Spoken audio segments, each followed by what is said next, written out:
Good morning, students. Second year BCom A section and B corporate accounting first chapter அதாவது issue of the shares இதில் வந்து நிறைய நம்ம பார்த்துட்டோம். ஒரு ரீகால் பண்ணுற மாதிரி பார்ப்போம். இந்த இஷ்யூ ஆஃப் ஷேர்ஸ் அப்படின்றது ஒன்று பார் ரேட்டில் இருக்கும், இல்லை அப்படின்னா ப்ரீமியத்தில் இருக்கும், இல்லை தேர்ட் ஒன் டிஸ்கவுண்ட்டில் இருக்கும். பார் அப்படின்றது it is called face value அப்படின்னு சொல்லுவாங்க. ஃபேஸ் வேல்யூ இப்போ ஃபார் எக்ஸாம்பிள் ஒரு கம்பெனி வந்து அதாவது இப்போ X limited issued 5,000 shares at the rate of rupees 10 each. The share was payable as under share application rupees 3 per share, share allotment rupees 5 per share, share first and final call rupees 2 per share. All the shares were fully subscribed and duly received. Pass the journal entries. இதான் உங்களுடைய question. இது வந்து பார் ரேட்டா ப்ரீமியமா டிஸ்கவுண்ட்டா அப்படின்னு சொல்லி நம்ம பார்க்கணும் அப்படின்னு சொன்னால், ஒரு கம்பெனி வந்து எவ்வளோ ஷேர் இஷ்யூ பண்ணுறான்னு ஃபஸ்ட்டு பாருங்கள். 5,000 ஷேர்ஸ். ஒரு ஷேரோட ரேட் வந்து 10 ரூபா, 10 rupees. இந்த 10 rupees அப்படின்றத அந்த ஷேர்ஸை அப்ளிகேஷனுக்கு 3 ரூபான்னு சொல்லி பிரிச்சிருக்காங்க. அலாட்மெண்ட் வந்து 5 rupees அப்படின்னு சொல்லி பிரிச்சிருக்காங்க. Share first and final call rupees 2. இப்போ இந்த மூணையும் ஆட் பண்ணால் நமக்கு 10 rupees வருதான்னு பாருங்கள். So that is called par rate அப்படின்னு சொல்லி. அதுக்கு அடுத்து ரொம்ப முக்கியமான லைன் கொஸ்டினில் all the shares were fully subscribed and duly received.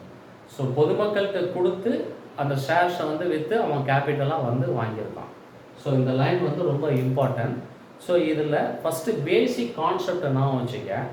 இப்போ share application account, share allotment இதெல்லாம் வந்து it is called the personal account. இது வந்து ஒன் வேர்டில் கேட்கக்கூடிய கொஸ்டின், அதையும் நான் வச்சுக்க. இப்போ 5000 ஷேர் இஷ்யூ பண்ணுறாங்க. இப்போ எடுத்த உடனே நான் வந்து ஒரு கம்பெனியில் போய் வந்து நான் ஷேர் வந்து வாங்க முடியாது. So it will be connected to the sum of the bank. அந்த அப்ளிகேஷன் வந்து பேங்க்கில் தான் அதை வந்து என்ன பண்ணியிருப்பாங்க, கனெக்ட் பண்ணியிருப்பாங்க. அப்போ அப்ளிகேஷன் அமௌண்ட் வந்து நான் பேங்க்குக்கு நான் வாங்கணும் அப்படின்னு சொன்னால், ஸோ முதல் ஜேர்னல் என்ட்ரி நான் வச்சுங்க. So first entry bank account debtor to share application. So 5,000 shares application amount 3 ரூபா. So 5,000 into 3 15,000. ஸோ 15,000. ஸோ டெபிட்டில் 15, கிரெடிட்டில் 15.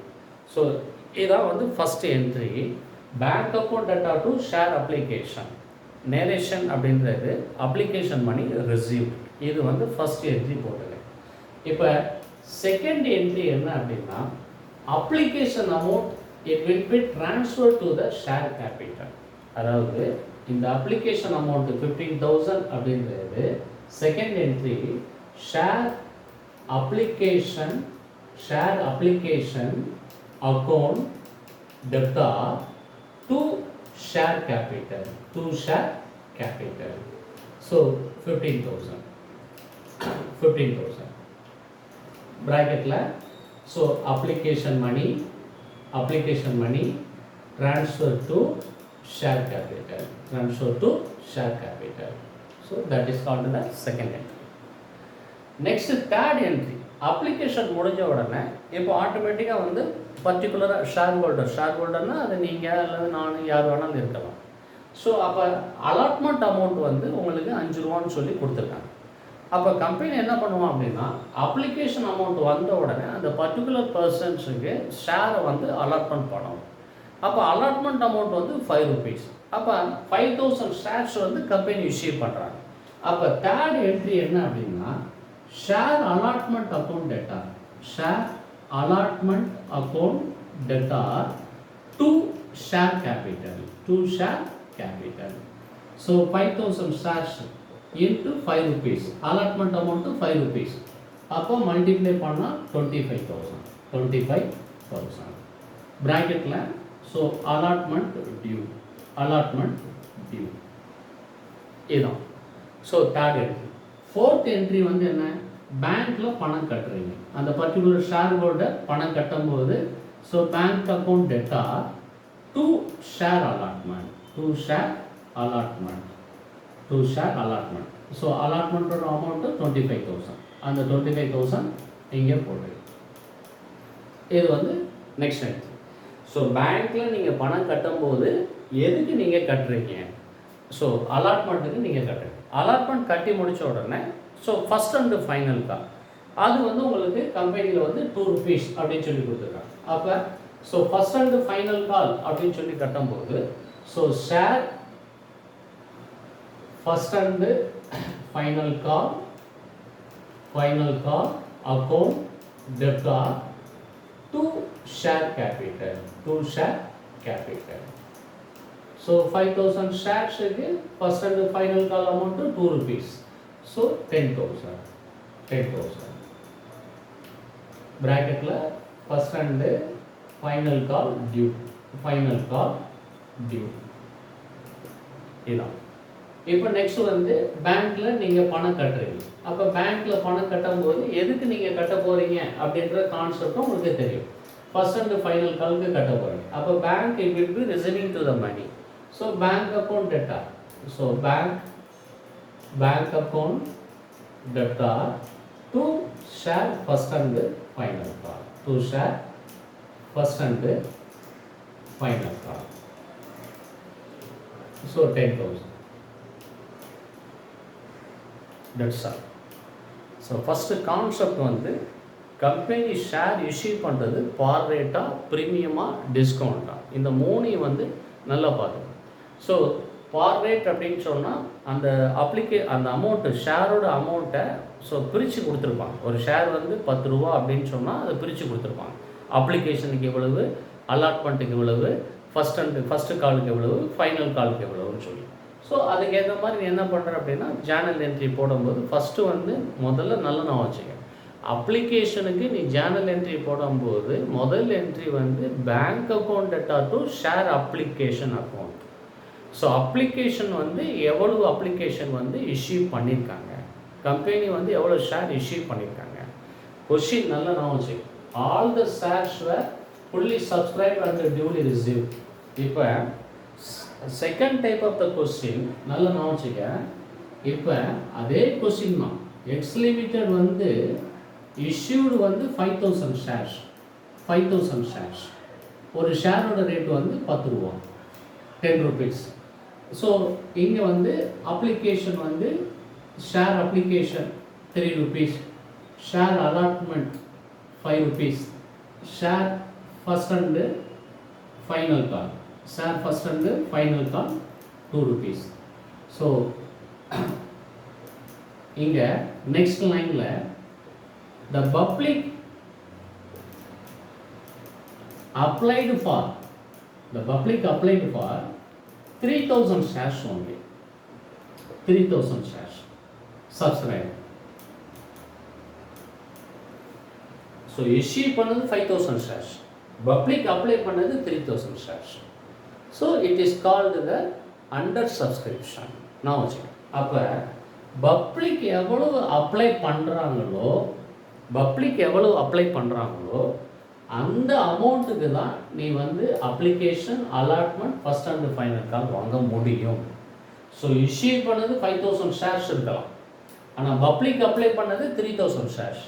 அந்த 3,000 ஷேர்ஸுக்கு தான் நீ அப்ளிகேஷன் அமௌண்ட்டு 3 ரூபா மணிக்கு bank account debtor to share application account. So bank account debtor to share application. So 3,000 shares.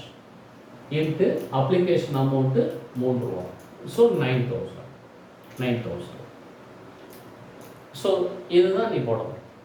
அதுக்கடுத்து next வந்து share application account debtor to share capital.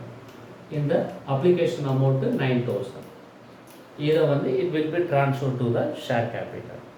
அடுத்து தேர்ட் என்ட்ரி ஷேர் அலாட்மெண்ட் வந்து 5 rupees. அப்போ வந்து share allotment account debtor to share capital. So 3,000 ஷேர்ஸுக்கு உன்னுடைய allotment amount 5 rupees. So 3,000 ஷேர்ஸுக்கு so 5 rupees மார்னிங் வச்சா உனக்கு 15,000. அதுக்கடுத்து bank entry. So bank account debtor to share allotment. நீ எதுக்கு பேங்க்கில் பணம் கட்டுறீங்க அப்படின்றத பார்த்துக்கேன். So bank account debtor to share allotment 15,000. அதுக்கடுத்து ஃபஸ்ட் அண்ட் ஃபைனல் கால் வந்து 2 ரூபா. அப்போ 3,000 ஷேர்ஸுக்கு first and final call amount 2 rupees மார்னிங் பார்த்தா 6,000 rupees. அப்போ share first and final call account data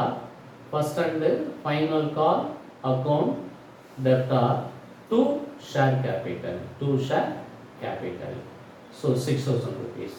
So debitல 6,000, creditல 6,000. இப்போ பேங்க் என்ட்ரி எழுதும்போது so bank account debtor to share first and final call 6,000. That's all. First முதல் ப்ராப்ளம் வந்து எல்லா ஷேர்ஸுமே பப்ளிக் சப்ஸ்கிரைப் பண்ணிட்டாங்க, அதனால பிரச்சனை இல்லை. இங்கே இஷ்யூ பண்ணது 5,000 ஷேர்ஸ், ஆனால் பப்ளிக் அப்ளை பண்ணது 3,000 shares. So it is called the under subscription. இப்போ இதே கொஸ்டின் வந்து என்ன அப்படின்னா, இப்போ இந்த இடத்துல வந்து பப்ளிக் அப்ளை பண்ணுறது வந்து ஒரு 10,000 ஷேர்ஸ் இருக்குன்னு வச்சுக்கோங்க. 10,000 ஷேர்ஸ். அப்போ இந்த இடத்துல வந்து ஒரு லைன் கொடுத்துருப்பாங்க. So excess application money refunded immediately அப்படி கொடுத்துருப்பாங்க. refunded immediately இந்த மாதிரி கொஸ்டின் இருக்கும். தேர்ட் கொஸ்டின் 5,000 ஷேர் இஷ்யூ பண்ணியிருக்கோம். ஒரு ஷேரோட ரேட்டு 10 ரூபா, அப்ளிகேஷன் 3 ரூபா, allotment 5, first and final call 2. இப்போ பப்ளிக் அப்ளை பண்ணது 10,000 shares. Excess application money refunded இமிடியேட்லின்னு போட்டிருப்போம். இப்போ இந்த இடத்துல வந்து என்ட்ரி வந்து எப்படி இருக்கும் அப்படின்னு பார்த்தீங்கன்னா, first entry bank account debtor to share application. இப்போ பப்ளிக் எவ்வளோ அப்ளை பண்ணியிருக்காங்க? 10,000 ஷேர்ஸ். அப்போ இந்த 10,000 ஷேர்ஸுக்கு 3 rupees மார்னிங்கு மல்டிப்ளை பண்ணால் 30,000 ப்ராக்கெட்டில் application money receive. But the company only for the issue the 5,000 shares. Company is a artificial person. It can be created by the law. எவ்வளோ shares வந்து issue பண்ணியிருக்காங்களோ அதுக்கேற்ற அமௌண்ட்டை தான் வந்து கம்பெனி வந்து it will be receiving to the money, capital அமௌண்ட்டாக வாங்க முடியும். இப்போ 10,000 ஷேர்ஸ் வந்து பப்ளிக் அப்ளை பண்ணியிருக்காங்க. அப்போ 5,000 ஷேர் தான் இஷ்யூ பண்ணியிருக்காங்க. அப்போ மீதி இருக்கக்கூடிய எக்ஸஸ் அப்ளிகேஷன் மணியை அவங்க ரீஃபண்ட் பண்ணணும் இமிடியேட்லியாக. அப்போ செகண்ட் என்ட்ரி என்ன அப்படின்னு சொன்னால், ஷேர் அப்ளிகேஷன் அக்கௌண்ட் டேட்டா இந்த அமௌண்ட்டை அப்படியே இங்கே எழுதி டு ஷேர் கேபிட்டல் அப்படின்னு சொல்லி போடும்போது, ஸோ எவ்வளோ ஷேர் இஷ்யூ பண்ணியிருக்கோம்? 5,000 ஷேர். பப்ளிக் எவ்வளோ அப்ளை பண்ணியிருக்காங்க? 10,000. அப்போ 5,000 ஷேர்ஸுக்கு அப்ளிகேஷன் அமௌண்ட்டு 3 ரூபா மார்னிங் வாங்கியிருந்தா எவ்வளோ வாங்கியிருக்க முடியும்? 15,000 தான் வாங்கியிருக்க முடியும். அப்போ இந்த அமௌண்ட்டு தான் கம்பெனியோட கேபிட்டல் அமௌண்ட். அப்ளிகேஷன் அமௌண்ட் வந்து இங்கே வந்து 30,000 ஆயிருக்கு. ஆனால் கம்பெனியோட அப்ளிகேஷன் அமௌண்ட் மூலமாக கேபிட்டல் எவ்வளோ வந்திருக்கணும்? 15,000 தான் வந்திருக்கணும். அப்போ மீதி இருக்கக்கூடிய 15,000, so that is called to bank account ப்ராக்கெட்டில் ரீஃபண்டட் அப்படின்னு சொல்லி போட்டுக்கிறேன். Refunded, so 15,000, that's all. அதுக்கு அடுத்து ஆஸ் யூஷுவலாக அலாட்மெண்ட் அப்படின்னு பார்க்கும்போது 5,000 ஷேர்ஸுக்கு அலாட்மெண்ட் அமௌண்ட்டு 5 rupees மார்னிங்கு 25,000. So share allotment account debtor to share capital 5,000 into 5, 25,000. Bank account debtor to share allotment same amount தான் 25,000. அடுத்து share first final call account debtor 5,000 into 2, 10,000. Bank account debtor to share first final கால் 10,000. அவ்வளோதான். இந்த first 2 entry மட்டும்தான் இந்த இடத்துல உனக்கு differences ஆகும். So public எவ்வளோ அப்ளை பண்ணுறாங்கன்றதை பார்த்துக்க. ஏன்னா போன கணக்கில் 5,000 ஷேர் இஷ்யூ பண்ணி பப்ளிக் அப்ளை பண்ணது 3,000 ஷேர்ஸ் தான். இப்போ வந்து இஷ்யூ பண்ணது 5,000, பப்ளிக் அப்ளை பண்ணது 10,000. அவன் சொல்லிட்டான் எக்ஸஸ் அப்ளிகேஷன் பண்ணியே இங்கே ரீஃபண்ட் வந்து இமிடியேட்லியாக பண்ணிடு அப்படின்னு சொல்கிறான். நல்லா வச்சுக்க, இந்த இடத்துல public applied 10,000 shares, comma, excess application money refunded immediately.